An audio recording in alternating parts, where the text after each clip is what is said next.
Ready Player One is directed by the man himself, Steven Spielberg, and it basically tells the story of a not so distant future in which the world isn't really good anymore. So people kind of go to escape in this place called the Oasis, which is basically this virtual reality place where you can do whatever you want, you can be whoever you want.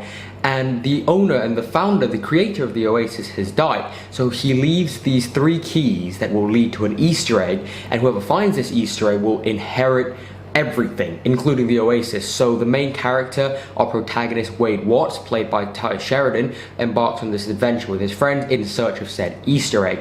And I was quite excited for this film, mainly because it's directed by Steven Spielberg, and also because we were promised, tons of pop culture references. And I love me some pop culture references, but the trailers didn't quite sell me on the film. But after seeing Ready Player One, I actually can say that I kind of love this film. This is by far the most fun I've had at cinema since probably like Thor Ragnarok. It's just so great to see Spielberg just directing the film with so many incredible action scenes, which I'll talk about in just a bit. And it has that Spielberg magic, and I just had so much fun with Ready Player One. And of course, we've just sort of finished with award season, and so the films that I've saw during that time were a little bit more serious.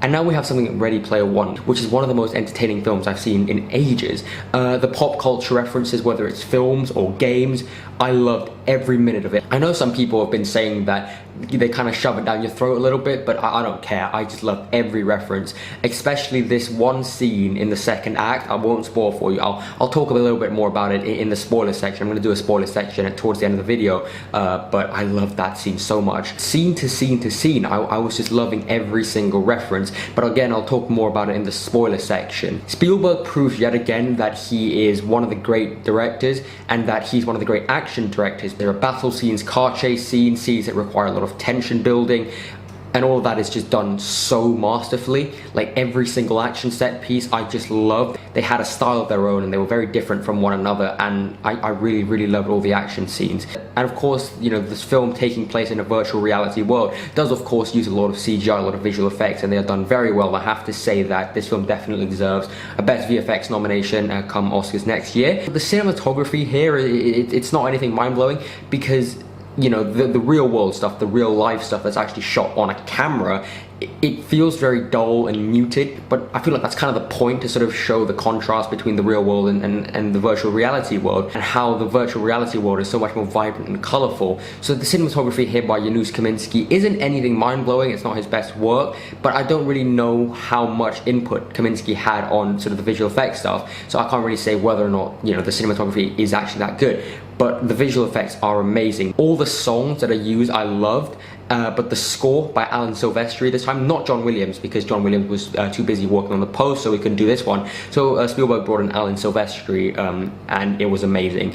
I don't know how John Williams would have done it, but Alan Silvestri absolutely killed it with the score. So overall, like the technical stuff, the action scenes are amazing. Let's talk about some of the characters. Wade Watts, played by Ty Sheridan, was really great. He's sort of like this everyman character that you can all relate to. Artemis, played by Olivia Cook. Ben Mendelsohn, this guy was just born to play villains. He was great in Rogue One, and he's great in this film. All the performances I thought were really good. But aside from the references, the one thing I really loved about this film was how it approached gaming and virtual reality and films. And because people sometimes see films and gaming and stuff as just sort of nonsense, but this film basically shows us that gaming, films, whatever, can offer an escape, can let you do other things, can let you become other people, and it can make you work with your friends, meet new people, and that's one of the best things about the whole gaming experience, the whole film experience. For anyone who plays games, you'll understand this, and I really like that part of the film. Honestly, I feel that Ready Player One will go down in history as the film for movie lovers, the film for game lovers. And that's a compliment, by the way. I might have come out wrong, but that's a compliment. I do have one or two problems with the film. Number one being that there is so much unnecessary exposition. It's so much unnecessary exposition. Best example here, towards the beginning of the film, no spoilers, but it's basically in the trailers, there's a scene where you kind of go into the Oasis, and you're being introduced to the Oasis, and it's this beautiful long take sequence, just the camera moving through all the different worlds and settings of the Oasis, and then you have the main character, Wade Watts, kind of speaking over it and describing it. And I didn't understand why they needed that. Like, you could have just shown that visually. You were doing such a good job. And then this whole voiceover exposition thing was so unnecessary. There's this one scene towards the beginning of the third act, again, no spoilers, And that scene was very, very infuriating to watch because they were doing something quite complicated, and instead of showing it, visually, subtly, through the visuals, they just basically told the audience exactly what was going on instead of letting them figure it out over time, which was very annoying. So that was my main problem. Also, a big problem that a lot of people seem to have with this film is the fact that not enough of the film takes place in the real world. I personally disagree, because my biggest complaint, and I know a lot of people share this complaint with me, with Assassin's Creed, the film, not the video game, was that like half an hour was spent actually in the past, and so much was in the present day. And I just find that the most interesting stuff in the film was the stuff that took place in the Oasis. That was when we were sort of seeing the characters at their best, seeing the characters that their most sort of no bullshit way. And so I do think that the film spent just the right amount of time in the real world, and it was a nice balance. And the film is 2 hours and 20 minutes long, and it does a really good job of keeping up a fast pace, but there are certain scenes here and there that did drag. There are certain subplots with Wade that I think didn't really have to be there, and those subplots felt kind of half-hearted and only done maybe because they were in the book.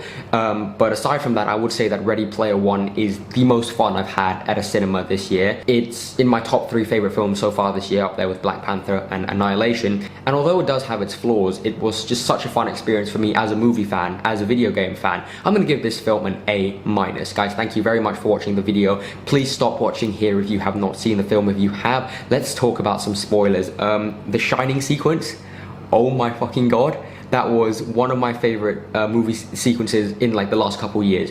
When they walk into the hotel, I was just struggling to contain myself, and when H like saw the twins, and then the elevator, and then he went into the bathroom, with the green bathroom with the lady, I was like, holy shit, this is one of my favorite moments in films in a while. And just speaking about some of the references, if you're a fan of StarCraft, there's like a Jim Raynor references there. If you're a fan of Batman, you see Arkham Knight, you see Batgirl, you see the Adam West Batman Batmobile. You see the Mark V, because I'm a big fan of Speed Racer. You see the Mark V in the race sequence.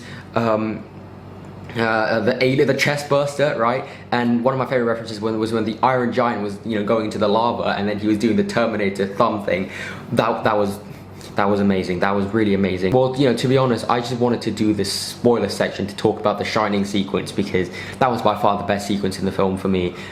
It's one of my favorite movie sequences in the last couple of years. I really loved that. Well, that's it for my review for Ready Player One, guys. Thank you very much for watching. As always, thank you.